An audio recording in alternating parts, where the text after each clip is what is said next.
Welcome to the Sweet and Condensed Podcast, a podcast by people who love movies, people, and the magic that lives where they meet. Alrighty, everybody. Welcome back to another episode. Today's a very special episode. We're going to do a medium project looking at Dune and both the books, the movies, the TV shows, but we have a special guest. Eric and Kelly are not joining us today, but Patrick Silva, PhD. Patrick, thank you for being on. Thank you so much for having me, Josh. I'm super excited to be here. Absolutely, me too. I had the pleasure, and I'm not just saying this because he's on the podcast right now, but I took a course this last quarter, and it was on science fiction, race, and religion, and we basically got to read and watch movies, science fiction like Dune, Lord of the Rings, some of my favorite, Jurassic Park, read the books, got introduced to Blade Runner, the book. I still haven't seen the 1985 movie, which is kind of a tragedy here. But this is how I got connected even further with Patrick because of my love for movies, and I read a lot, and this whole project that we're doing with Sweet and Condensed. So I thought it'd be fun to have an expert. Normally we say the Medium Project is it's a medium amount of research with a large amount of passion, but today we're going to have a little bit more depth, a large amount of research as it's centered on a lot of Patrick's studies and scholarship. But before we get into the episode, I just want to create some space. Patrick, would you mind just sharing a little bit about you and who you are and just basically how we came in touch with this episode? Of course. So yes, as you said, we had this seminar together. That yes, I was the teacher, but I really looked at it as learning alongside and from you and all the rest of the students in the course. My academic training is in religious studies, specifically Islamic studies, and I'm also a lifelong science fiction geek, nerd, whatever word we're using. I kind of grew up watching Star Wars and then got into Star Trek and kind of kept going from there. I really didn't tackle fantasy, which of course is this massive genre. I really didn't start tackling fantasy until the Lord of the Rings movies came out. And even then I didn't dive as deeply into it as I have the last few years.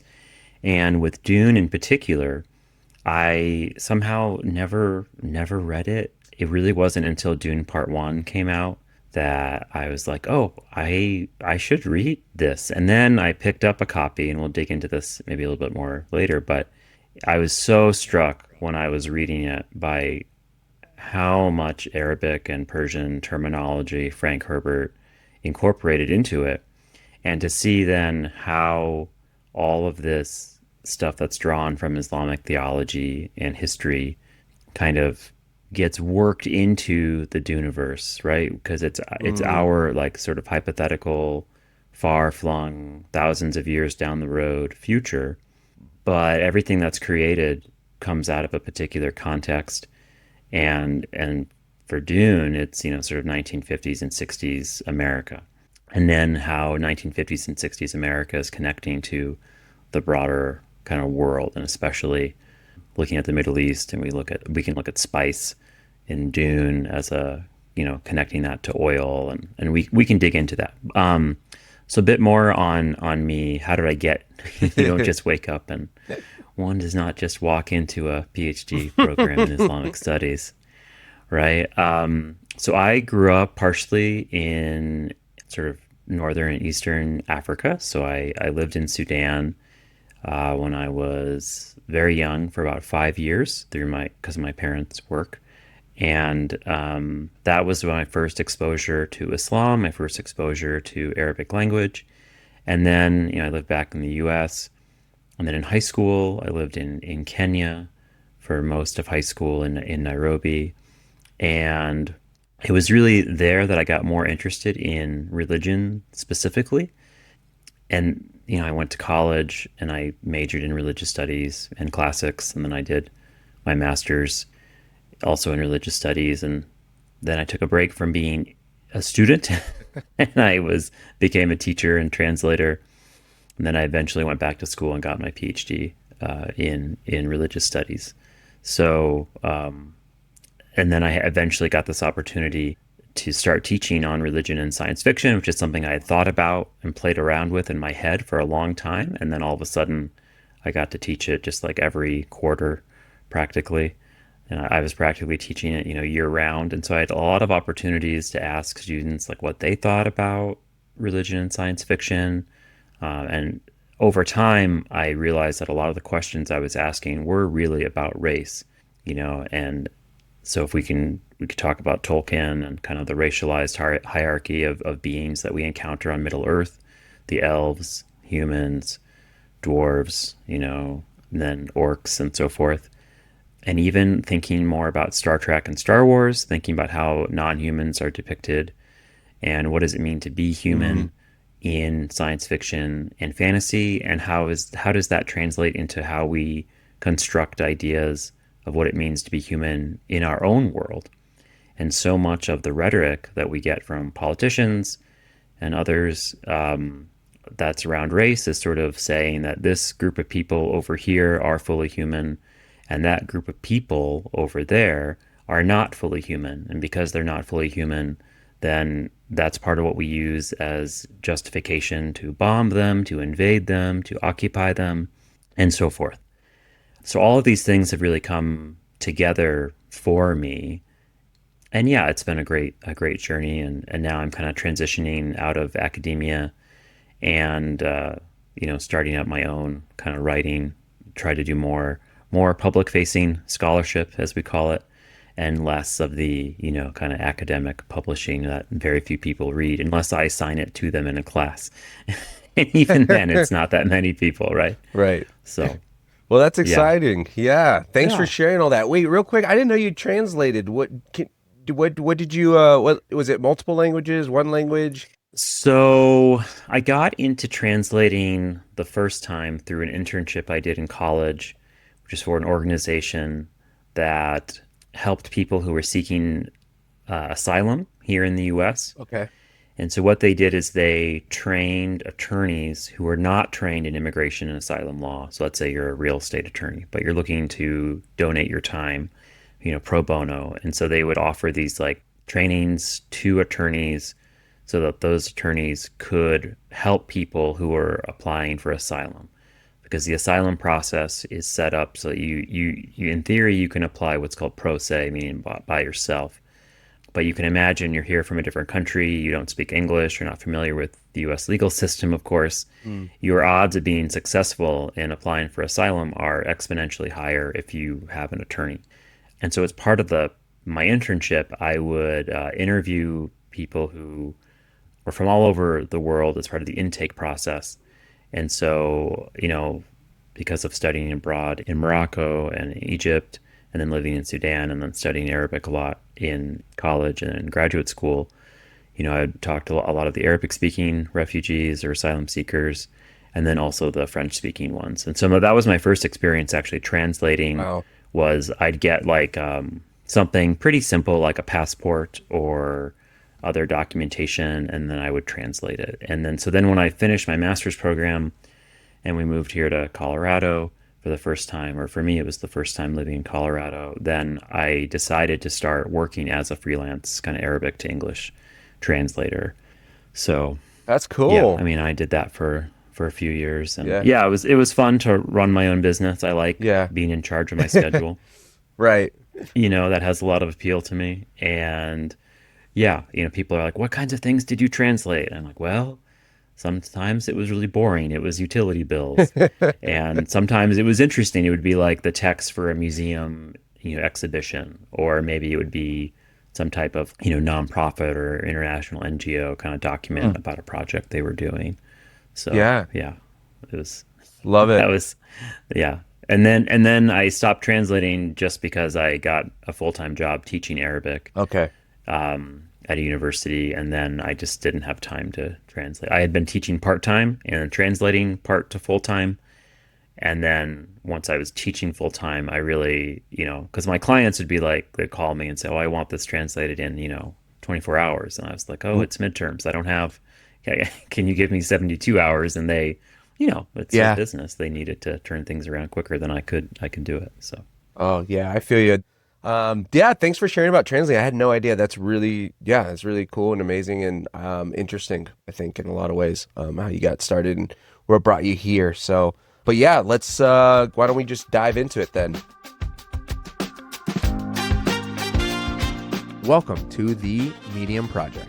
Hosted by bibliocynophiles, discussing adaptations of various mediums for the screen.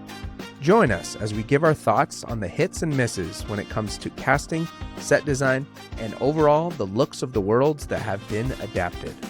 We'll have these conversations with a medium amount of research and a large amount of passion. Tune in wherever you get your podcasts. And so, yes, today we are talking about Dune. So for the Medium Project, we look at different mediums that get adapted to the screen, whether it be comic books, short stories, poems, fiction, novels, you name it. So eventually we'll get there for the Denis Villeneuve films, the most recent ones that came out in 2021. Part 1, Part 2 just came out last year, 2024, and a Messiah's on the rise. But before we get into that, Well, part three, oh yeah, part that's three right. is coming. Yeah, and this is part of the question that we all have is will part three be kind of a Villeneuve's adaptation of Dune Messiah, or will it kind of reach forward a little bit into the third novel, Children of Dune? I don't Yes, know. and I was going to ask you that because I was reading, I messaged you, I was like, yeah, I'll read Dune Messiah by the time we record. And then you were mentioning you're going to finish Children of Men. And so I was on Twitter the other day and someone mentioned that. They were saying that there's a good chance that Dune Messiah or part three is not going to be called Messiah because they're going to be pulling together Children of Dune and this one. And I was like, there's no way I bought it. I have the book here, but I was like, there's no way I came in. I was like, oh, I'm not going to have that done by Monday, but so I'm gonna have to rely on you and your insights there. But yeah, it's I don't know. I get nerdy about this stuff, about what's going on in the discourse, what's happening, and especially adaptations. You leave so much out, and you want to include, stay true to source material. At least I feel the creators want to be, the heart of the source material, but sometimes that means it doesn't translate. Speaking of translate, it doesn't translate well from book language to cinema language. So, but before we get into the movies, we're going to talk about adaptations and characters and all that. Let's just start with the books. The first one, Frank Herbert. He wrote it in 1965, and a lot of my professors, shout out Dr. Mack, because Dr. Mack focuses a lot on this, and telling me it's so important to know the context of which things are written, and also our reception. I started realizing the context I'm in when I first read it versus my third read versus my fifth read or whatever. So my first question is just, why is Dune so important? How did you learn about Dune? When did you first read it? And because you did mention earlier you watched the movies, which I was the same. I watched the movies first and it got me into the Dune universe, and then I backtracked and started reading the books. So how did this book become such an important part of, your pedagogy, your classes, your work, but also your interests? Well, I think when it comes out in 1965, it was very different than a lot of the science fiction that was being published at that time. So famously, Frank Herbert had to shop around to find a publisher for a long time, in part because most publishers weren't used to publishing something that was so long. And if you've seen the first Dune novel, it's a chunk of a book, right? Yeah. And so famously, he found a publisher that had expertise in publishing like automotive manuals, like Mm, technical manuals. And so they yeah. said, yeah, give us this, 3, 4, 500-page book. That's fine. And so it has been recognized as one of the most popular, and popular means financially successful in many cases, sort of science fiction books and franchises of all time. So if you're coming to it recently, you need to know that this book predates Star Wars. It predates Star Trek. And there's an argument to be made that this book directly inspires and very much influences George Lucas in Mm, crafting Star Wars. We can dig into that if you want. yeah. And it has this wonderful combination of themes We have religion, we have politics, we have sort of colonization and empire on the intergalactic scale. We have climate change. We have exploitation of indigenous peoples and resource extraction at their expense. It has all of these themes that I think are part of the reason that it has been perpetually resonating with readers and eventually with viewers. What is kind of fascinating for me as a, sort of trained Islamicist is the extent to which Herbert dug into Islamic theology to create the story. And what was especially fascinating for me is there's an appendix to the book, the original book, called Terminology of the Imperium. And an exercise I used to do with my students is I would have them read through Terminology of the Imperium, like divided up. It's divided up alphabetically, like a lot of appendices, and it's kind of a glossary. And I would say, look up all of these words in small groups, So like this group gets A through C, that group gets D through F, and so forth. And figure out how many of these words are taken from Arabic and Persian and sometimes Turkish. And then think about what is the difference between the meaning that Frank Herbert provided in this Terminology of the Imperium and then the actual real world meaning. So some things are very similar and some things are completely different. And I kind of get stuck on that because for the immediate audience when he published it, so if you think about mainstream America 1965, which for all intents and purposes means like white America in 1965, then they didn't know that these words were taken from real world languages. This is different than the kind of type of conlang or constructed language that like Tolkien famously put together. He put together multiple ones, for Lord of the Rings, and that whole incredibly rich and fascinating and understandably totally successful and popular world building that he did. Herbert is putting together words or languages that are drawn from real world languages, but that his audience, 99.999% of them, wouldn't have recognized as such because it was just so exotic. And I think that's part of what made it successful. And in a way, like if he had made everything Latin and Greek derived, people would have said, well, this maybe feels kind of hokey. But because it was more exotic, it was Arabic and Persian derived largely, then it was so different that they didn't recognize it as being something that was real, that was human.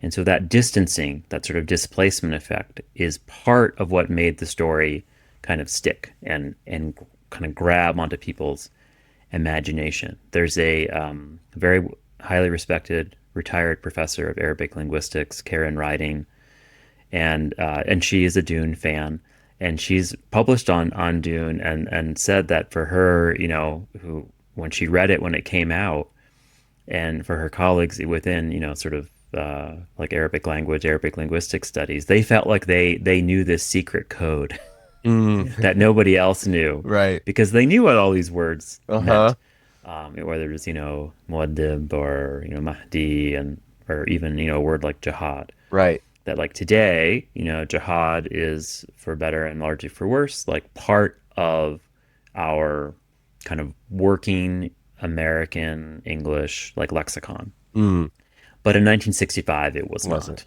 People didn't know what a jihad was. So when Frank Herbert writes about this, in Dune, the Butlerian jihad that takes place, many, many, many like centuries before what we see in the original novel, this war that's sort of between like the Dune equivalent of Skynet, right? It's like between the war between the sentient thinking machines and humanity, that humanity somehow wins. And then there's this prohibition on thinking machines. That's the term that they use in the Duneverse. So it's like he used the term jihad, and then in what happens. So are we doing full spoilers here? Because people are presumed to have seen. Yeah, full spoilers. Hey, if you don't want to, spoiled, you can skip this episode, come back, or just this way with us. It'll be fun. There's so Yeah, much in Dune that I think even there is. spoilers There is like is. doesn't feel like a spoilers when you experience it yourself. So one of the things that happens to Paul Atreides, right, when he lands on Arrakis, is he starts having these. He's had these visions before he got there, and he gets more visions. And part of the visions that he has is of the Fremen going on this kind of galactic jihad, kind of chanting his name. And they don't really depict this in the books. So this is one reason I'm really curious how Dune Part 3 is depicted. But basically, there's billions of people around the galaxy who get killed because they're being brought to heal under the sort of imperial expansion of sort of Paul Atreides, aka Muad'Dib, under his rule, and he's conflicted about this. He's like, well, this is my path. Can I really avoid it? This seems like a bad thing, but right. I guess we're going to do it anyway. And so they change that language. Villeneuve changes that language for Dune Part 1 and Dune Part 2. They change it more into like crusade, in part because in a post 9/11 era, they're not wanting to draw this connection between what's being depicted on screen and like real world, communities. Right. So what's ironic about that is that the Fremen, of course, are very purposefully kind of constructed in Frank Herbert's imagination as some people have said on the internet, that wonderful font of wisdom, sort of space Bedouin. Now, there's a book called Sabers of Paradise that Frank Herbert draws on. That Sabers of Paradise is about these folks who resisted the Russian Tsar's imperial expansion. Huh. So, like, think of it in the Caucasus. So the Fremen aren't quite literally based solely on the Bedouin from the Arab world. Okay. But they're partially based then on this other group of Muslims from, sort of, we want to call it sort of like Central Asia. Okay. Who also resisted imperial occupation and oppression. And that's kind of what makes it such an interesting adaptation, I think, from real world to this fictional world. And it's fictional, but the people we're encountering are still human beings who, in this particular case, are like us thousands of years in the future. It's not like with Star Wars where it's like, a long, long time ago in a galaxy far, far away. It's like they're humans, but no one thinks of like Earth or Terra. Right. Paul Atreides, the Atreides family, claim lineage back to ancient Greek times. Okay. In the Duneverse, yeah, right? Yeah. So that's why I'm always like, well, but it is our world. It's just our world thousands of years into the future. Yeah, so I think I miss that sometimes. I guess Earth never, the lineage of Earth and Khalid, like to understand Caladan exists, Arrakis exists, Dune exists at the same space as Earth. I guess that went over my head. Somehow, I mean, Earth has been left behind, right. Millennia before, and I'm sure if it's like our real Earth, then it's been destroyed by pollution. Right. And so that you have this great contrast of, where the Atreides family kind of home world is, and then they are put into this position. The Emperor gives them ownership of Arrakis, which comes with it like lots and lots of money. And the Harkonnen family or house, it's this feudal sort of history, right? So House Harkonnen has been in charge of Arrakis for decades and have kind of been brutal colonial oppressors there. And then the Atreides family comes in, and Duke Leto Atreides, who's played by Oscar Isaacs in Dune Part 1, his idea is, we're going to somehow manage to rule, but rule more benevolently. We're going to build relationships with the Fremen. We're going to cultivate what he calls desert power. He's like, on our planet we have, air power and, sea power, basically. But on Dune, on Arrakis, you need desert power.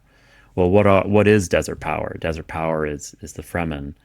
And with that comes the ability to harness the incredible power of the sandworms, Yeah. right? And that's one thing that when we talk about adaptation to screen, it's like the Villeneuve films, the way that they were done, I felt like, especially when you watched it in the theater, I felt like I was like on a sandworm, Yeah.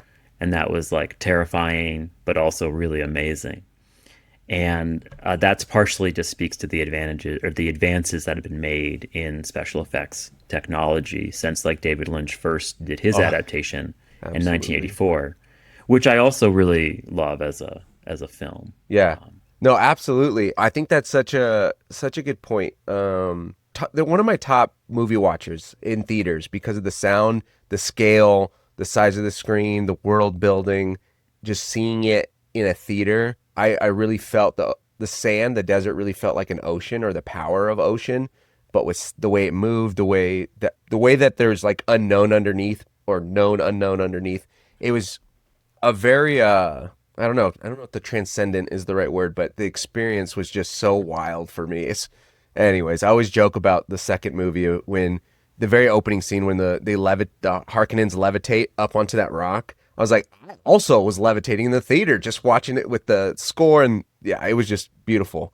But okay, so yes, there's a lot there. Dune packs a lot. I was thinking about how you had mentioned, yeah, there's like even the giving the planet over, the emperor giving the planet for him to rule, and then him choosing to be a benevolent ruler. Who I'm talking about is Leto Atreides, and the emperor giving it to. It's all political, right? It was a political move. Even his decisions of how to govern this land that was granted to him, even though there's people there already on this planet, but the emperor had this whole plan about like backstabbing the Atreides and getting the Harkonnens to come back. And so there's all this like political relationship and scheming that feels, yeah, very realistic in our society. Like this far future thing, we're doing the same things that are in our world, especially in the 60s, was because that would be what, the Cold War. And then I looked up the Sabers. It came out in 1960. The book you had mentioned, The Sabers of Sabers of Paradise. Paradise. And so it's very interesting how like you had mentioned that he's influenced by all this stuff. He's taken a few things here. I'm one of those people that read it, I would say in 2022 or 2023, where I didn't know the words were real. I was familiar with jihad, but other than that, I did not know these words like Mahdi and Muad'Dib. I just thought they were made up. And so as a non-Islamic studies person, I was in that audience, probably very similar to 1960s, just in a different context, being in the 2020s, where these words did feel more like Elvish or Dothraki. You had mentioned some other, which I love doing these podcasts because I didn't know conlag is that what it was? Constructed languages. That Yeah, conlang. I Yeah, like that and conlang. There we go. yeah, and that's become. I mean, if you're into sci-fi and fantasy, you've probably noticed this trend. Is this has become something that authors are doing more and more often because it really helps to create this immersive world building. I have a friend who writes, fantasy novels, and he actually worked with a colleague of his to create like an algorithm for how to create his like Elvish conlang, and I just thought it's really cool. I mean, one of my favorite memories growing up is the guy who wrote who created the Klingon language for the Star Okay. Trek films. He came to our local, bookstore, and my mom saw it advertised in the paper, and she brought me, and I think I was in seventh or eighth grade, and yeah, and I was just amazing. It was an amazing experience because he talked about how he had done this research. I think his name is Mark Okrand. I think we can verify that, but he had done his linguistics research actually in the Amazon. Okay. And so I don't know how he got hired to create Klingon, but he did. And he did this whole inscription for me, and when he signed my copy of the book, where he did this this Klingon phrase and everything. And now you can like learn Klingon on Duolingo or other language learning apps. And yeah, what's amazing about it is it's made to sound like it's non-human, but of course all of the actors are human. So there are limitations in Mm, terms of how foreign sounding it can be. But like there, like Klingon is not based on like real world languages in terms of like there's not words from Finnish that are showing up in Klingon, at mm, least as far as I know. Whereas in Dune, it's like there's all these words that are real human language words right. that are just kind of dropped in, and then the meanings, mean a little bit, or sometimes tweaked a little bit. But you mentioned when you first read the book. So for me, first read the book. I think it was when the first Dune Part One was in theaters, Okay. maybe shortly thereafter. And as I told people, I said, "Oh, I feel like I realized I have a sandworm-sized hole in my knowledge base." And I didn't like that. And there was all this hype over this film, and so I couldn't get a copy from the library. It was like months and months. So I Oh, put a message on my local listserv in my neighborhood, and sure enough, there was a guy who lives in my neighborhood. He's quite distinctive because he walks around everywhere, all 4 seasons of the year, mm. wearing a kilt. And there's not many men who wear kilts in our neighborhood, at least. And he said, "Yeah, I've got all the Dune books." I went over to his house, and he walked into his living room, and it's floor to ceiling bookshelves. Like every wall is there's floor to ceiling bookshelves, and then a lot of cats running around. Wow. And I thought, this is the perfect guy to borrow books from. And so I borrowed this copy, and my wife and I were going on this meditation and kind of artist retreat in southern Colorado. And it's a very arid environment with the people with whom we stay. They have a well, but some parts of the year the well isn't really running, and then they have very, very limited water. So they emphasize with everyone when you arrive, like you're not taking long showers. You probably aren't going to take showers. It's all very, very water conscious. And Okay. so it was very remarkable for me to read about the Fremen and how they are also very water conscious. Mm, So when you're reading Dune, the Fremen know that the most efficient way to carry your water is inside of your body, as opposed to like lugging around big jugs of water, right? It's better to just drink your water. And then the way that the Fremen have this remarkable technological achievement of the still suit, which you see in the films, and it's depicted really amazingly in all the films actually, is where the still suit catches all of your moisture, including the vapor from when you're speaking, which is why you have like this thing that mostly just covers your mouth and nose. And then you have these little catchment pockets at your hips and at your heels primarily. And basically it allows you to survive in the desert because you're not losing your water. And even this whole thing of how when a person dies, they have this technology of basically draining that person of their bodily fluids, including, water. And so, yeah, that all of reading all of that while being in an environment mm. that was not the same as Arrakis by any means, but certainly closer to Arrakis than where I live in Boulder, Colorado.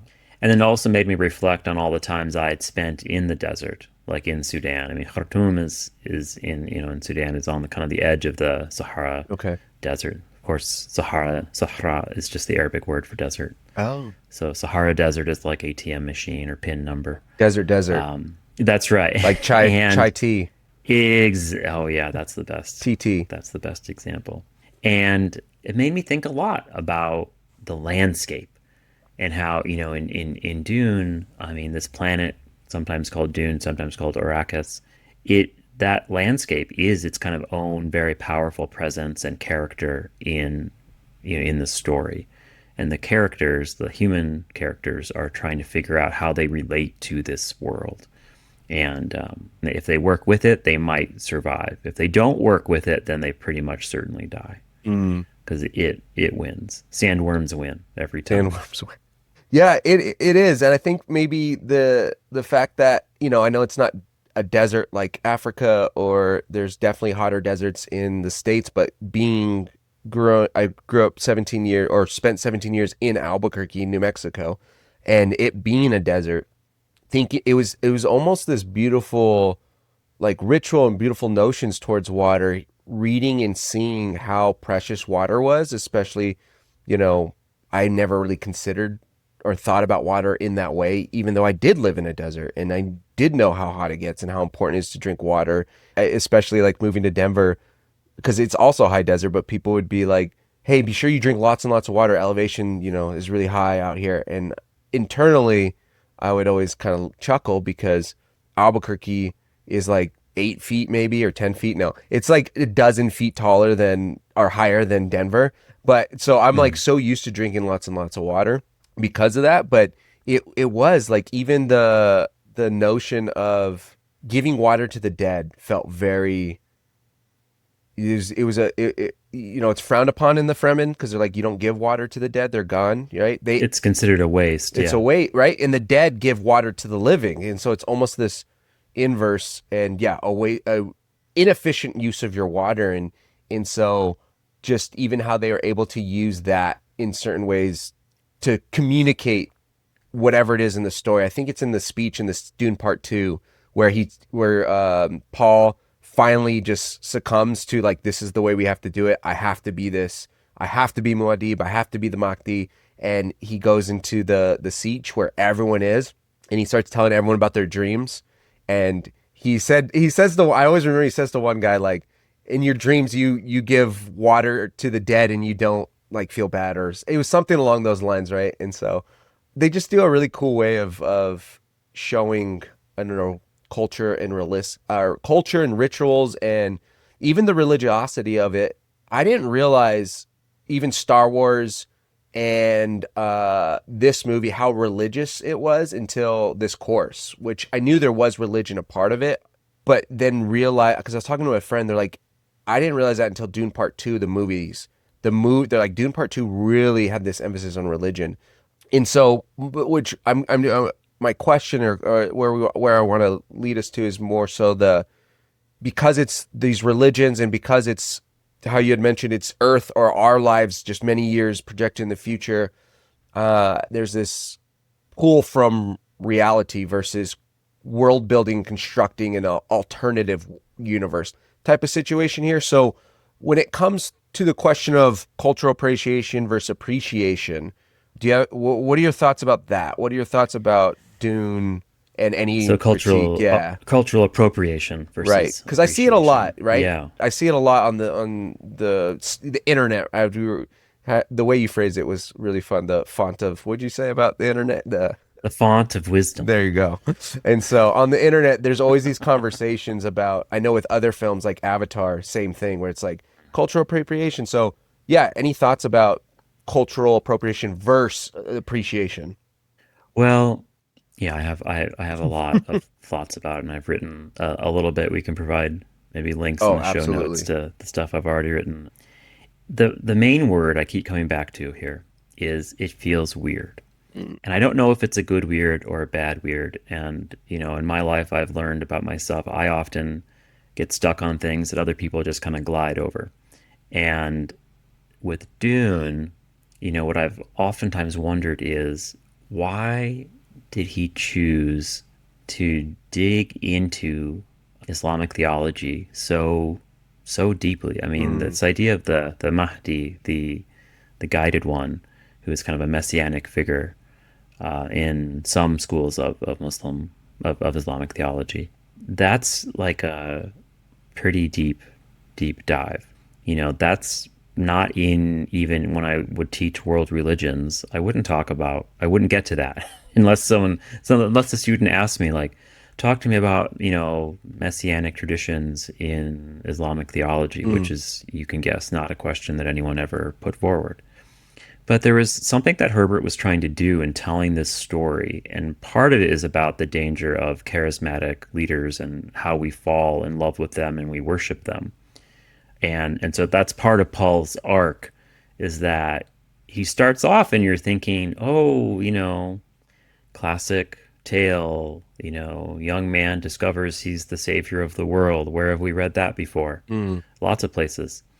But then if you complete the arc, and it'll be interesting to see how complete the arc gets in Dune Part 3, Paul Atreides, Muad'Dib, is is not the one you're going to want.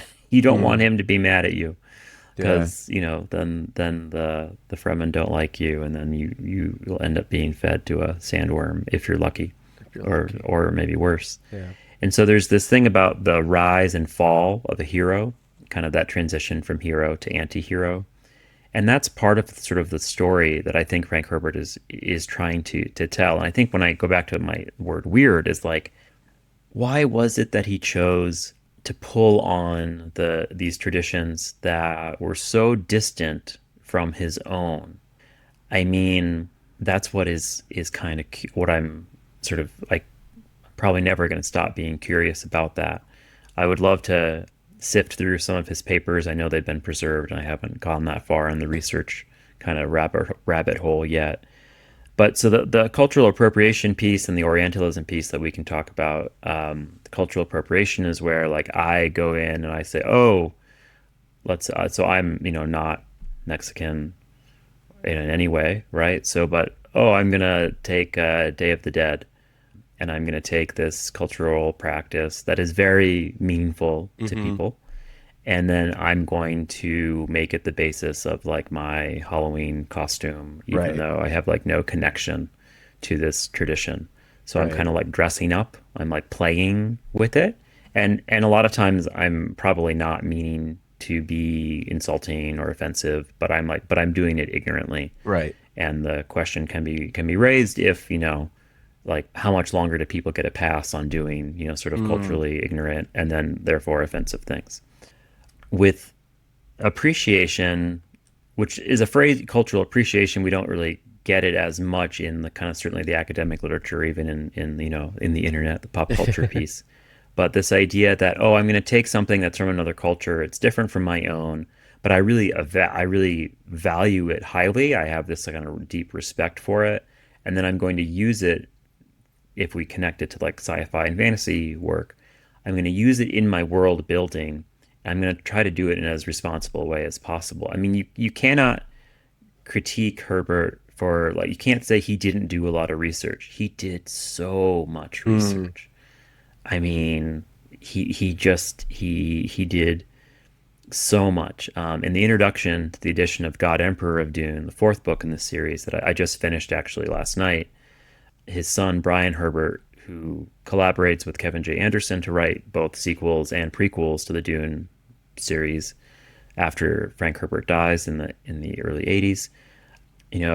Brian Herbert writes that his father used to work, I think he worked for a congressperson, and so he had access to the Congressional Research Service, like the Library of Congress, and so he would just request lots and lots of things that he had access to that a lot of people in the 1950s like just frankly didn't have access to. And so he was always doing this research, I respect him deeply for that. I also just think there's something that's very on brand for white men in America in the middle of the 20th century thinking, I'm going to write this story and I'm going to make it super exotic, and I'm going to build this, incredibly deep world building, right? I'm going to construct this world, this universe, and the story, the plot is driven forward in large ways by this sort of like mythology or theology from a totally different culture, a totally different religious tradition.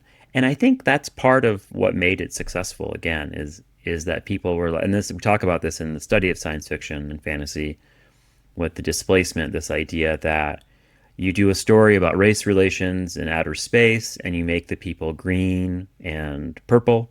We're thinking about Babylon 5, my all-time favorite show. And all of a sudden, people who are not green and purple here on planet Earth look at that and they think, well, that's so strange and arbitrary and sad, and what a crazy way to structure your society. And then maybe that opens up space for you to be critical about the way that we here on planet Earth structure our societies, sometimes around arbitrary things like, phenotype, or like physical characteristics like skin color or hair type or the size of your nose or whatever, right? These things that we use to differentiate who gets to be part of the in-group and the out-group. So the other piece of this that I think is worth talking about is the Orientalism piece. Yeah. So we have this word Orientalism. One key like landmark book in the sort of study like post-colonial studies is by Edward Said, who is a Palestinian Christian scholar who came to the U.S. as a kid and taught for many years. He also was a classically trained pianist, and he would write music reviews for different magazines. But he wrote this book Orientalism in the late 70s, and his thesis was that a huge part of the kind of the intellectual side of European colonization of the Middle East, of Africa, basically everywhere where there's not white people, in the kind of 17th, 18th, 19th centuries and through to the 20th century. But a big part of it was falsely constructing this narrative in which there's a dichotomy between East or Orient and West or Occident. And so the Oriental, if you will, right, is constructed then. This is constructed by Europeans. So you can guess who comes out favorably in the analysis. The Orient, and thus people from the Orient, are constructed as rigid, as stuck in the past, as constant and never changing. And that's in contrast to the West or the Occident, who are constructed as progressive, dynamic, making especially technological advancements. The East is constructed usually as more feminine or effeminate, while the West is constructed as very masculine. That then extends to the East must be conquered and occupied by the West. When we think about the way that missionary societies worked part and parcel, so Christian missionary societies, both Catholic and Protestant, worked with the political governments, right? Whether it was from Spain or Portugal or England, France, and so forth, to that growing Christianity was part of like occupying the land.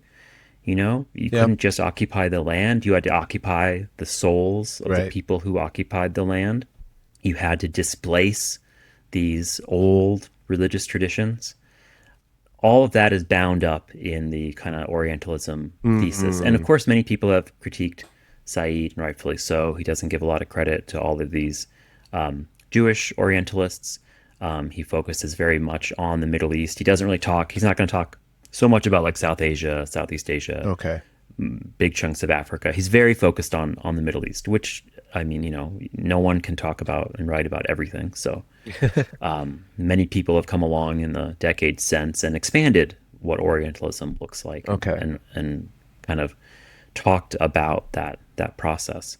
But it's a very important framework for understanding the relationship between European, and then in our case, sort of like US, Canada, sort of societies that are either are from like Western Europe, or directly very heavily influenced by Western European colonial expansion, and then kind of all these other parts of the world, which is the majority. So white people are not actually the majority of the world. You wouldn't know it if you watched TV in some places. But, so that's an important thing for me when I'm thinking about Dune, is I'm thinking about how like Paul Atreides is heavily influenced by, the creation of Paul Atreides is heavily influenced by Lawrence of Arabia, who was a real person, right? Who was a British kind of colonial scholar, soldier, officer, who was given this task of leading during World War I, leading this group of Bedouin against the Ottomans. So you had the Ottoman Empire, which was in charge for 400 or 500 years, and was kind of constructed again as the constant or perpetual enemy of Christendom, right? And so when the argument has been made that when Christopher Columbus goes to Ferdinand and Isabella in the late 15th century and says, I need the money to build the ships to go looking for, India, that because I've heard there's all this gold there, the idea is he's going to get those natural resources and he's going to bring them back, and that is going to be money that they will use to fund military efforts to fight against the Ottomans. And then to the malfortune of people who lived in the so-called New World, then he found them instead. Yeah. And everything that flowed from that kind of series of encounters. So, there's a lot of work that's been done on looking at the vocabulary that the Spanish colonizers in the Americas used to describe indigenous communities that they found, and civilizations that they found. Right. And they, in many cases, used similar vocabulary. Like, for example, a mosque, a word that they would use for mosque in Spain is what they used to describe like a temple or some type of building that they identified as being religious, in Mexico when they arrived. And so with that translation comes the idea that these are also places that we're not going to allow to exist anymore. These are places, these are practices that we need to get rid of. Right. As opposed to calling it a church. Okay. Right? Right. Because if you call it a church, it's like, well, the people who go to church are fellow Christians. Yep. We can't easily authorize the mass genocide of fellow Christians. Right. Right. That's harder to do. Right. But then it's easier to do if you say, well, these people basically go to a type of mosque, and we know what we do to people who go to mosques. Right. And so that piece of it is also in there for me in trying to understand like where Herbert is coming from, because what some people have told me that they feel is that actually the adaptations are much more Orientalist than the book. And actually what's interesting is I did this project after I read the book where I watched every adaptation. So I watched David Lynch's film. I watched the sci-fi miniseries from Dune in 2000 and then Children of Dune in 2003. Wow. It's a little bit confusing because Children of Dune, the series from 2003, encompasses the material in the books Dune Messiah and Children of Dune. Oh. It's just a little bit confusing, but that's what it is. And then of course the Villeneuve versions, and I also just felt like, wow, they really play into these Orientalist stereotypes much more the more recent versions that you get. So, the whole fact that Stilgar, played by Javier Bardem, played, I think, really beautifully, masterfully, but he comes across as this crazy, brown, bushy, bearded, religious zealot. Right. And that whole meme that went around, that was like, where everything Paul did, as it is written, Lisan al-Ghaib, which means, in Dune, it's like voice of the outer world. And in reality, Lisan means tongue. So you can see how a tongue can mean speaker. I don't have a problem with that. But al-Ghaib meaning like the hidden world.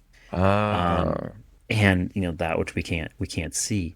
And that whole thing where in the meme, people were posting things like, like these husbands were like, oh, my wife, when she remembers to turn off the lamp before when she leaves the room. Oh, it's incredible.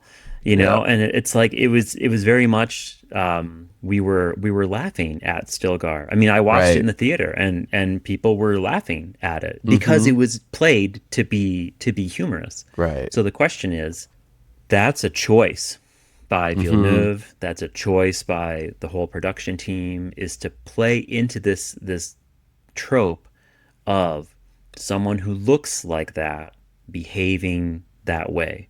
Contrasted with, Timothée Chalamet is many things, but he is hella white. And yes. Right? Oh, 100%.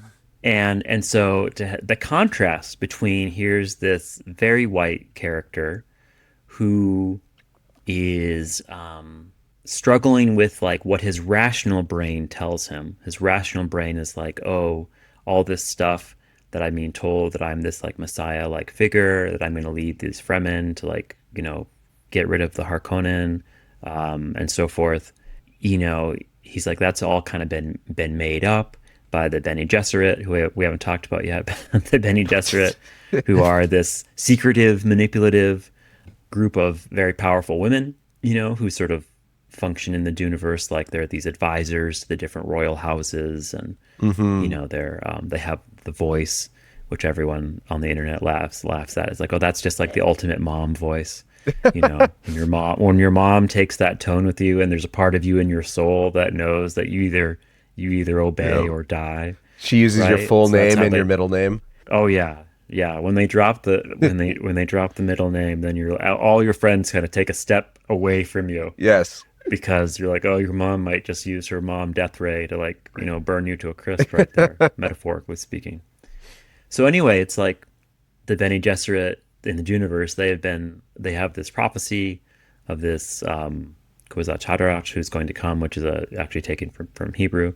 It's a phrase, and who's going to be the one who, like, bridges all these worlds and connects all these things, and who's going to be a man.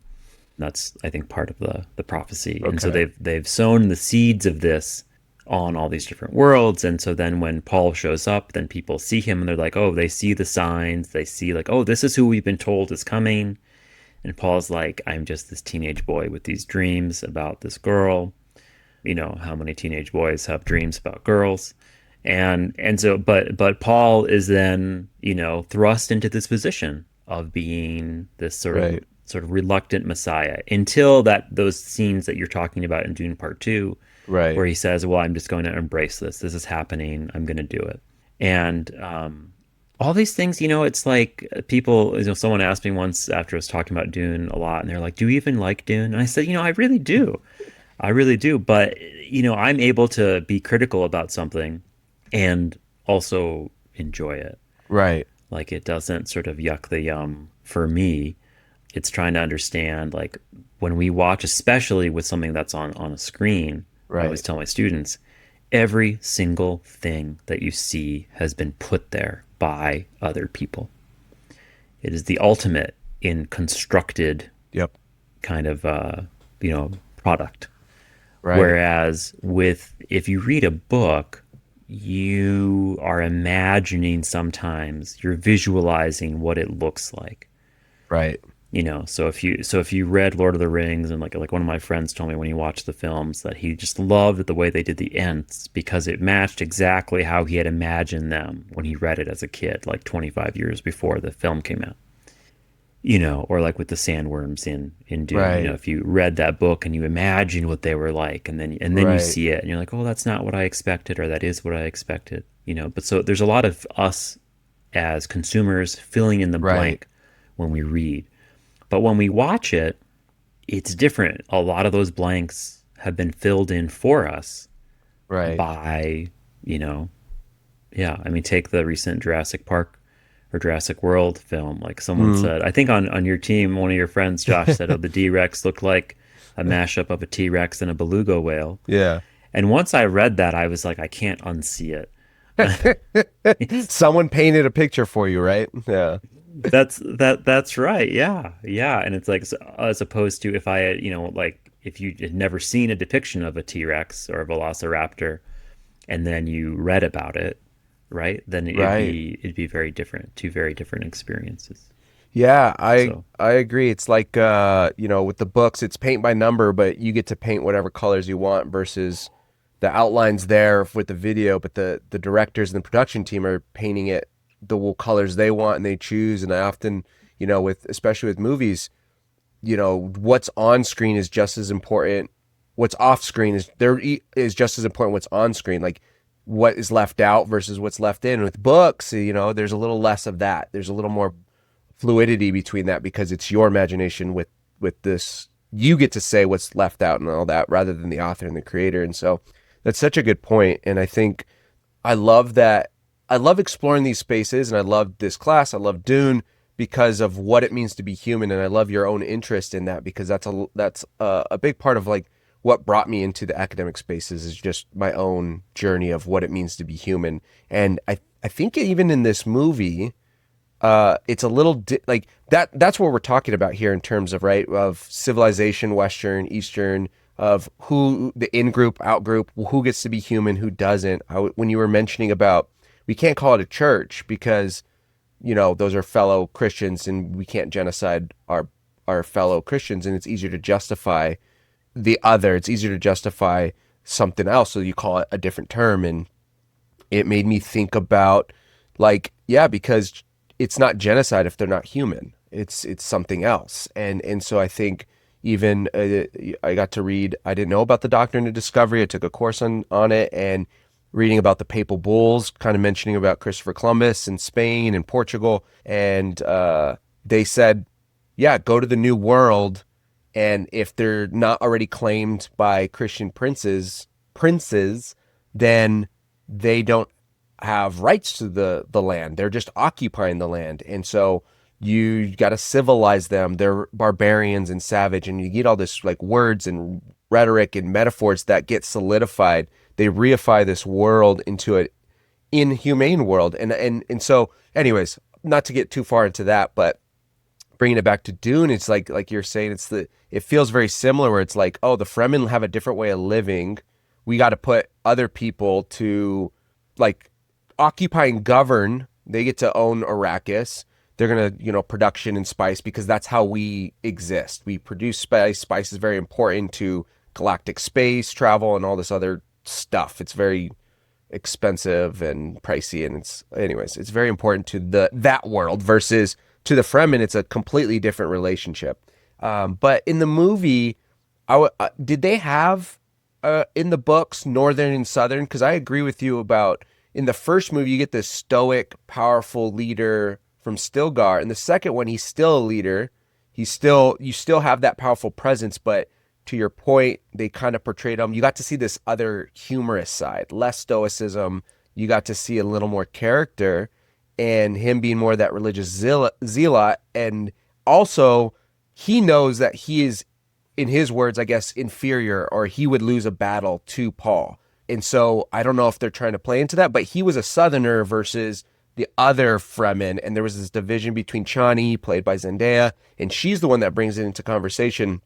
Didn't you tell by their accents? And they pray this way, we don't. And so even within that, because I think that played a big role of Paul saying, I don't want to go south. Like that's where the visions had led him, that if I go south and we do this, that's when billions of people will die and we'll have to enter. That's the path that will get into this war. So was that in the book? Correct me if I was wrong, but I don't remember reading too much about that. I don't remember that differences from the book. I picked up on that instantly in the theater. I was like, Northern Fremen, Southern Fremen. Northern Fremen are apparently, they don't want to be occupied, so they have this resistance movement going, but they, like, Chani is not interested in having this, kid show up and, oh, no, you're not the Messiah. Yeah. Like, you're kind of cute, you're good in a fight, you're okay in a fight, but you're not going to like lead our people to some type of liberation. Whereas Stilgar, coming from the south, the Southern Fremen then in Dune Part 2 are presented as being these religious zealots. And so then Paul is in this position where he's like, yeah, I don't want to go to the south, because then I'm committing to this path that I don't actually want.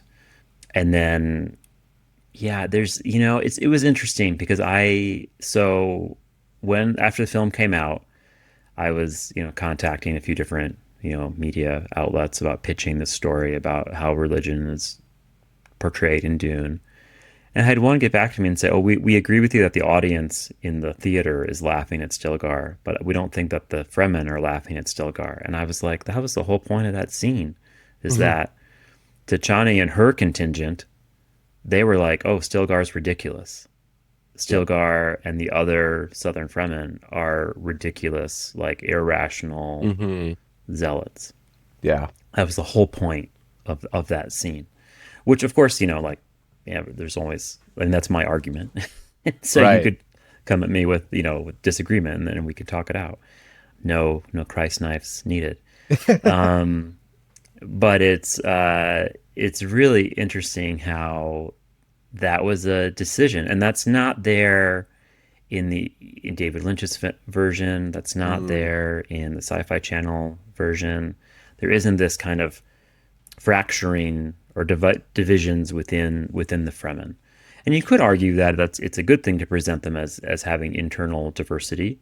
But in this case, it's sort of portrayed, it's not like they eat differently. It's like, oh, one group is more rational, kind of like a secular sort of, resistance movement, and the other is sort of these crazy religious people. And to me, it was very clear in the theater which side you were being told to sort of empathize with more. Right. But maybe that was just me. Maybe that's a hazard of getting your PhD in religious studies. Maybe. It warps the way you see things. Right. No, for sure. I know, even just loving film, loving movies, and studying, it reminds me of how much I don't know. And also, it changes the lens of which I view things. And sometimes people are like, does that ruin it? Does it ruin movies for you? Like, knowing all the inner workings of movies. And at first, I was like, sometimes it was distracting. But now I'm like, oh, no, I think it's great. Because now I can, to your point, I can come up with something and you can argue it against it. And that's fun, because that's the whole point of conversations. But that's a good transition too into the Dune, the movie coming up, and how the adaptations are going to work. We're going to jump into the comparing. Unless do you have any final thoughts about anything before we jump into the adaptation type of categories? I don't think so. I think we've covered a lot. I know there's like 8 worlds that we can talk about in Dune. There's so much information we can. I know. I wish we could do 8 hours of this, but okay. Yeah. Yeah, I think it's so interesting because I feel like Chani is different in the movie than in the book. And again, with the adaptation choices is going to make Dune Part 3, for me, it makes me think about how is that going to, what's going to happen? Where are we going to go? Because in Dune, the book, Aaliyah, Paul's sister, is born. And in the movie, she's not. And she's still not born in Part 2. And so, and in Dune Messiah, she's around 16-ish or 17-ish or something, teen. So I'm just very curious. I'm like, okay, you've clearly made some decisions here. We're going to start deviating, I think, more and more from the story and go into Villeneuve's storyline. So what are your thoughts about the adaptations going into Part 3? What are something that you're looking forward to see in the evolving Duneverse that's going on with Villeneuve? Well, I think Aaliyah's storyline, I mean, in the David Lynch film, she is super creepy, like by the end, right? Because the idea is that Lady Jessica becomes a reverend mother, but like of the Fremen, and so she ingests this sort of water of life, which is kind of extracted from a baby sandworm. And then it gives her this link to all the ancestral memories. This is a powerful part of the Duneverse, is that through imbibing these substances that are from spice, if you take it in a particular concentration, it's poisonous to you as a human. But if through like control of your body, which the Bene Gesserit have at the cellular level, then you're able to sort of metabolize it in a way, and then you have these special powers. So what the special powers do in this case for Lady Jessica is she has access to all of these ancestral memories, like of kind of all of humanity in a way. And so then the issue is Aaliyah is in utero when that happens, and so then she's born knowing way more than newborns normally know. So growing up, she's like, well, I'm not like the other kids, right? Yeah, and so they kind of sidestepped all of that in the Villeneuve films. He just decided, or the production team sidestepped that. So how they play with that in Dune Part 3 is going to be super fascinating. I am also really excited to see this transition from, like at the end of Dune Part 2, Paul has defeated the Emperor. He's defeated Fade Rautha. And then you see the spaceships taking off, right? And those spaceships are full of Fremen, and they are going to take the jihad to the stars. And and it is not, this revolution you don't want to be televised because it's going to be super brutal. And they glide over it, even in the Sci-Fi Channel miniseries. Okay. They just have a few initial scenes of lots of people fighting, and they talk about it. But it's like there's not a lot of book time or page time or screen time spent on the Fremen jihad. So by fast forwarding to when Aaliyah is like a teenager, then I think you'll see like Paul Atreides firmly ensconced on Arrakis as the emperor, as the leader of the, this sort of galactic system. And he's going to most likely be depicted as sliding into a form of despotism. This is not a thing where democracy happens. Democracy is not part of the Duneverse in any realistic way. That's why when you see the memes that say, "Oh, we thought we'd get Star Trek, but instead we're getting Dune," that's not like a good thing in terms of like our real world timeline. We don't want to go into the Dune timeline any more than we already have. So I'm excited to see that. What else is super exciting for me? The way that the Fremen are shown, and this will pop up in the books. It pops up even by the end of Dune Messiah, is Arrakis starts to change because they are manipulating the environment, and they start, and you especially see it by the end of Children of Dune. Okay. They start to create like green areas on Arrakis. Oh. And then they realize, oh, well, the sandworms don't like that. Sandworms like sand. The sandworms don't like water. You can pen in a sandworm by surrounding it with water. And then, but the sandworms are revered. They're worshipped, right? Shai Hulud. And so I'm really interested to see how Villeneuve depicts that piece. Because the climate change piece is something that was largely kind of left out of his films so far. I hope that it shows up in part 3. I don't have a lot of expectation that it will, based on parts 1 and 2, but I hope that it does. So then with that then is how the Fremen struggle with, well, we used to live this other way and it was really harsh and severe, but this new way feels kind of like softer. And maybe that's good, but maybe that's bad. So there's that question of tradition and change that a lot of societies, go through, that every society goes through. So I'm curious about that. But I think the number one thing I'm interested in seeing is how they depict this, anti-hero transition. Because I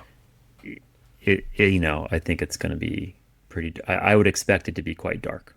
Yeah. I'm also looking forward to how they're going to do that. The downfall, the transition from Paul Atreides.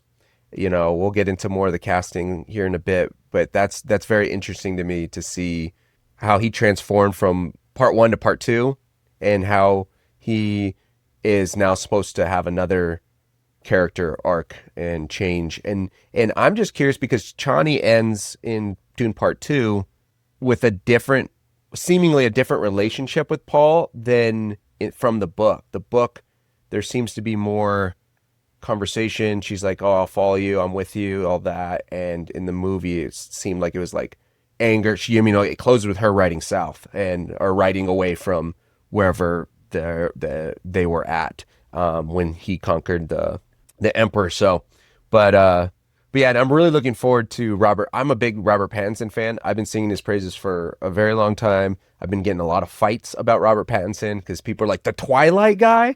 And I was like, well, he was also Cedric Diggory. So technically he was the Harry Potter guy before he was a Twilight guy. But, I joke now to say, hey, if you didn't love him as Edward in Twilight, and if you didn't love him in Remember Me, then you don't deserve him in his glory days now. No, but he's done some really incredible work, like in Good Time and The Lighthouse, working with Robert Eggers. Like he's just a stand-up, I think, thespian. And so he's been working with some really incredible people. So I think him entering the Duneverse as Scytale, I think how you pronounce it, Scytale.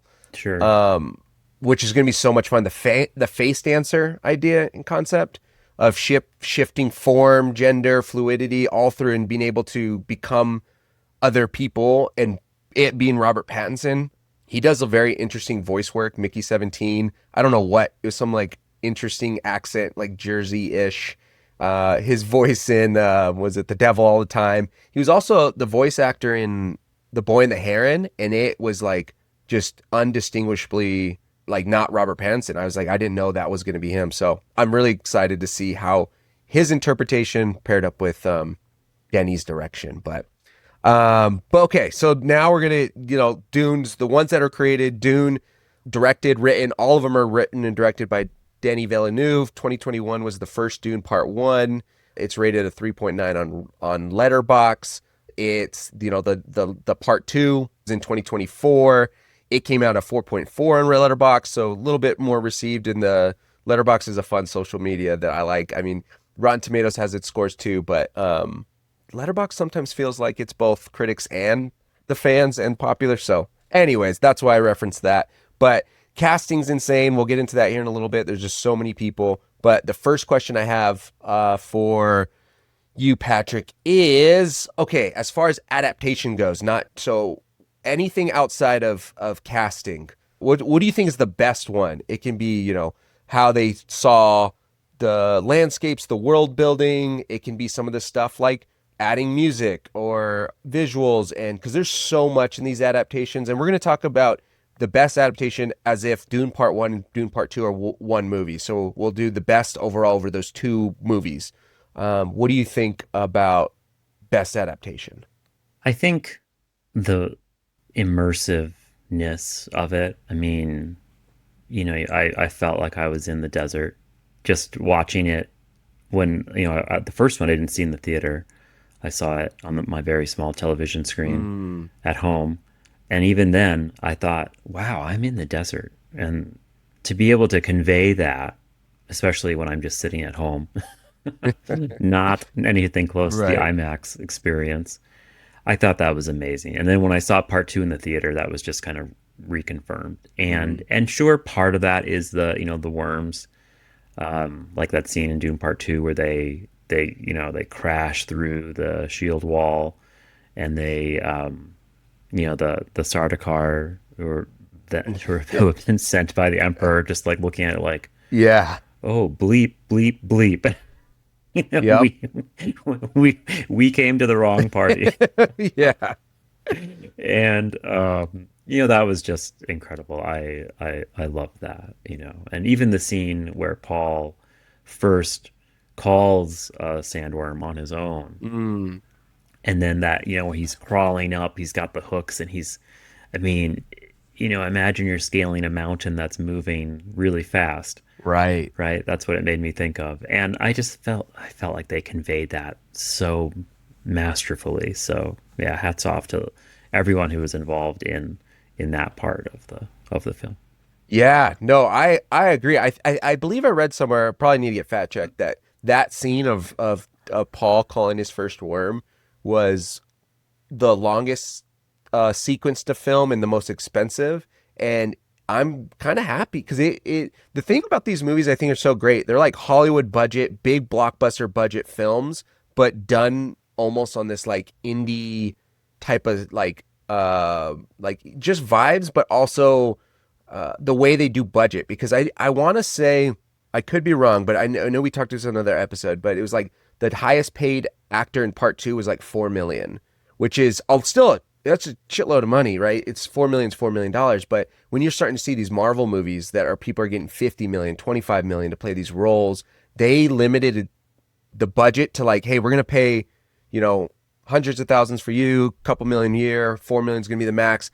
And it was like over $100 million budget, and you're putting all that towards production, and what he's able to achieve is just unreal. And I agree, like Greg Fraser, the cinematographer of both Dune Part 1 and Part 2, is just fantastic. Like almost every frame, it was just wow. Like it was amazement. It was, especially in Dune Part 2, I thought some of the visuals were just masterpieces. The framing, but to your point, yeah, I agree. The worms and the desert.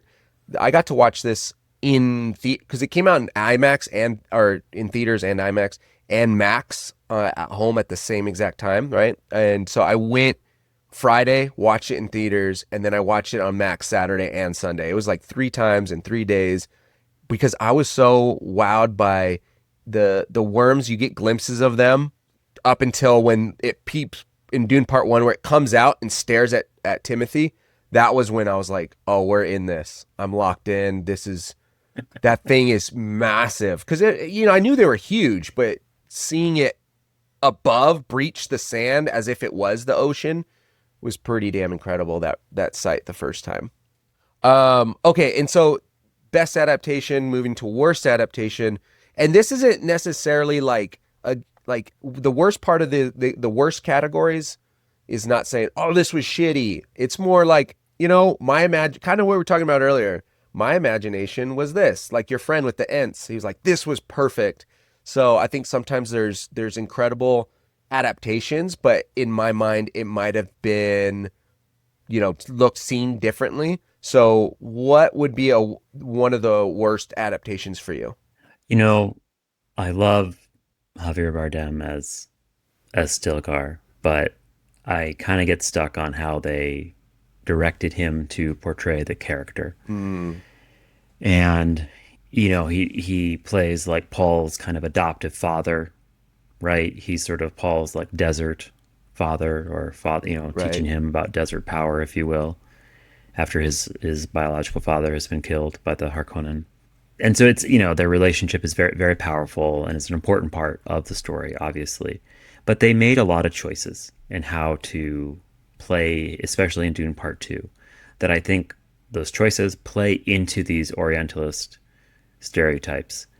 And, for someone of my age who, like, I was in college during 9/11, my entire kind of young adulthood was dominated by, the fact that the U.S. was involved in occupying both Afghanistan and Iraq.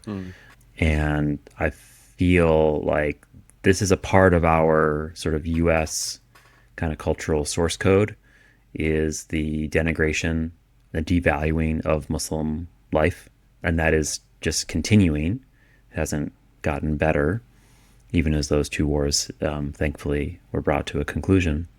I think it's strange and troubling to me that Villeneuve chose to emphasize those, to play into those aspects of the book in ways that other directors did not. Right. And it's kind of, I'd love to, not that this will ever happen, but I'd love to talk to him someday about, well, why did you do that? I mean, he's not American, so it's not like he's under the burden of, of our kind of legacy of cultural and, imperialism around the world. Right. But that to me was, that's not following the book to the letter. Right. Right. Which no adaptation is, right? No adaptation really can follow a book to the letter. So why did you choose this instead of that? Right. And so that would be it's just a question that I have. Totally fair. But I think and the fact that kind of just, most people watching it just didn't pick up on that at all is actually what makes it more problematic for me. Is because when we don't pick up on things, then we start to unconsciously internalize what we're being given. And so think about all the messaging that you sort of start to soak up. You start to soak up, well, people with darker skin, don't belong in the Oval Office. Right. People of that gender shouldn't be in that kind of job. People with that, sexual orientation or gender identity don't get to have full and equal access to, parts of public life. All of that, that's also the power, the incredible power of visual media. Right. Is you're telling the audience so much without having to spell it out, because it's there. And so that's the role of the critic. Right. One role of the critic is to say, well, this is what I'm seeing on screen. And maybe other people listen to me and like, well, I don't see what you're seeing. Okay. Right. But it's always important to be critical. Always. To accept things without interrogation is not acceptable to me. Yeah. No, I agree. The encoding process of what you're watching, what you're seeing becomes a part of almost the operating system software that runs me, right? And so sometimes I'm not even aware of it, but my code has been altered to my processor, right? That how I function, how I interpret it's such a good point, and I think that's such a fair adaptation, especially because when you're doing source material, it's like you can change things, but stay to the heart of the source material. And this was just a very interesting choice, like you had mentioned, because it was absent in the book. So it's like, yeah, I would like to. And I believe that maybe one day you'll be able to chat with him, maybe on your worlds of other worlds beyond worlds, Worlds and beyond worlds. maybe Yeah. we can, get him on there. But yeah, I think, and then to your point too about, changes in different social locations. One of the adaptations I was bummed about wasn't the fact, so Liet Kynes' character, it wasn't, I didn't mind the gender swear, the from man to woman. That was okay. It was the fact that Liet Kynes had like 4 roles, it felt like, in the first book, where it was like, a person between the emperor and the planet, but also a part of the Fremen, but also almost a religious, or like had a lot of power, political power, religious power. And they were also the dad of Chani in the book. And so I was curious why. I was like, I wonder if that's going to come back and play at all in the third. Not that, obviously, Liet Kynes died in part 1, but in the fact of Chani's connection to this leader who had this vision of producing the green, producing the climate change stuff that we were talking about earlier, and the environmental stuff that was left out from the movie. So I was kind of bummed in that. I wanted to see a little bit more, but that being said, the movie's already pretty long, both parts. So I'm like, you have to cut somewhere. And so it's more of that is a bum to the world. I don't think it was like a horrible decision to leave out that, because that would have added so much more. But I guess I'm just more interested in like, oh, that would have been kind of cool to explore more, versus in the movie, Liet Kynes' character was more just the person in between and a Fremen, accepted both in Siege and in, I forget the other word that they said, but they're in village maybe, or city. So anyways, that was that. But speaking of characters in Liet Kynes and Chani, who was the best cast of portraying the character according to you? What did you like seeing how they did it? And which was the best character? I thought Zendaya and Javier Bardem they were both incredible. Yeah. I was super excited to see them. And even with my criticism of, how Right. Bardem was directed to portray Stilgar, I really loved that Chani was much more of an active, like, participant in the story. In the book, she's like, oh, Paul, and here I just love that from the instant they meet, she is very skeptical Right. of him. And I love that. And the look on her face in part 2, when he's like, I'm going to marry Princess Irulan. She's like, excuse me? Right. I'm taking the next sandworm out of here. I love that. And I'm really fascinated to see how that all is depicted in part 3, because in Dune Messiah, you have this whole thing where you've got, Paul Atreides is officially married to Irulan, the princess, but then Chani is his like concubine, which is the same role that Lady Jessica had in relation to Duke Leto. Right. And the idea was you couldn't marry him because he had to be available to marry someone else that within another noble house. Because politics or something. And he clearly, was deeply in love with Lady Jessica. But yeah, so I'm kind of curious to see how that piece of it plays out. Yeah. That'd be cool. I agree. And Zendaya, talk about acting and speaking loudly without saying any words, with that face at the end, like you had mentioned. It was, and Javier Bardem, I love him in any role. I think he is just fantastic. So I'm right there with you with the portrayal of Stilgar. He just did such a good job, I think. And I love you're able to, again, be aware and critique and then appreciate all within the same space, because I think, it's complex, and you can still be critical and still love, because Javier Bardem, I think, is he only has like, I feel like I'm making this up, but 9 minutes of screen time in the first one, but he was almost the most memorable sometimes. Him and Jamis, like whoever played Jamis, this is disrespectful in the sense I should have had his actor name pulled up, but he was so good. And he actually becomes like this background character, which I thought was kind of cool, of that Paul Timothy talks to throughout part two, right? And so yeah, he has visions of him, right? But I love Timothée Chalamet as the casting. One, I love him as an actor.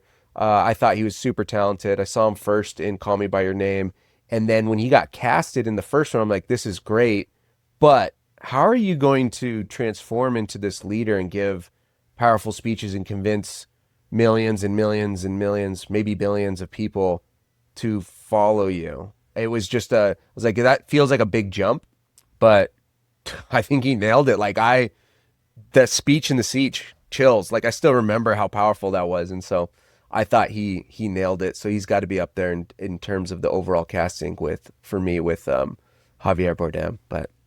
But speaking of that though, what about the worst cast? And this can be not necessarily bad acting, but it could be more so they didn't portray a character the way that you had imagined, or it could be like, I didn't really like the performance. Well, I can't think of any particular performance I would really, really criticize. I mean, the Baron is scary, right? Because his character is meant to be terrifying, right? Feyd-Rautha is scary because also his character is meant to be super scary and terrifying. I will say this is I think a real improvement compared to David Lynch's version, and also connected to the books, is in the books and in David Lynch's version, the Baron is depicted through this kind of really horrific homophobic lens of being this like predator. Right. And they took that out. Right. Thank goodness. Right. That's a good adaptation. They took that out. So I was like, okay, I give you props for that improvement. We don't need that in 2020. We didn't need it in 1984 either. We didn't need it in 1965, but it was there. Yeah. So I thought, there are other things that I was just curious about. I was like, how come on, the Harkonnen planet there's like no color? I was like, I don't know where that's taken from in the source material. Maybe it's there and I missed it, but like there's no like. Did you notice that when you watched it? I'm like, why is everything black and white? I was so curious because I didn't understand it, but then someone said, I don't remember if it was my reread of the book or if it's something online. Everything just blurs into this mishmash of stuff, but something about the eclipse that they celebrate. Oh, that's why it's I need to go back and read it more carefully if that's the case. I mean, that actually that makes a lot of sense, because I think they mentioned doing this thing during the eclipse time, but obviously in the book they're not going to say, oh, and everything turns black and white from color. But I think when you had the Baron roll out from the shadows, I think it is color-ish. It's more faded, but then when he goes into the sun, he transitions to black and white, which I thought they did a stellar job. They used, I think, infrared instead of black and white in terms of filming it to make it black and white and before going into post-production. I could be wrong. Probably need a fact check. We need a whole fact check section at the end of these things. But, always. There's some interesting, I agree that it's so hard to really choose something as, for me, I'm like, everyone did so great. And maybe it's my biases, but I'm like, I don't know I think everyone was casted so well. I think most surprised, maybe that should be a new category too, is least surprised and most surprised was Austin Butler as Feyd-Rautha. I was a little like, oh, how's this going to work? And I was floored by his performance. More so the second time I watched it. The first time I watched it, I was like, okay, he's cool, I get it. And then the second time I was like, oh my gosh, never mind. Like, this was a very great, even to the point I read that he practiced doing Skarsgård's accent, and he didn't tell Skarsgård, who plays Baron, that he was going to do that. And so there's this conversation out there with where Stellan Skarsgård was like, how are you talking? Are you talking like me? And so it was pretty cool performance. So I was most surprised by that. But yeah, I can't really critique some people. I've heard lots of criticism about Christopher Walken as the Emperor, but also this could be my bias. I love Christopher Walken, and he could put him in anything, and I'm gonna love him. But he didn't really take me out of the story as other people did. So I don't really have too much to say about the worst cast as well. Yeah. Alrighty. So the last question here before we close out is, which one do you prefer? What wins, the book, movie, the page, or the picture? So I prefer the book. I should say the books for sure. But I'm really into reading. I don't really see the books and screen adaptations as equivalent. I see every adaptation as a translation of sorts, and one-to-one translations are pretty much impossible once you get beyond like a simple sentence, right? The translators, quote unquote, in this case, are the directors, the writers, production team, as much as the actors. And also, I think we can understand Dune as a franchise in the way that we think about the Marvel universe, Star Wars, Star Trek, Lord of the Rings, and so forth. What I'm really excited about right now is the idea of getting adaptations of God Emperor of Dune, because I just finished it. And we've never had that. We've never seen any, which it takes place thousands of years past the events that we see in Dune Part 1 and Part 2.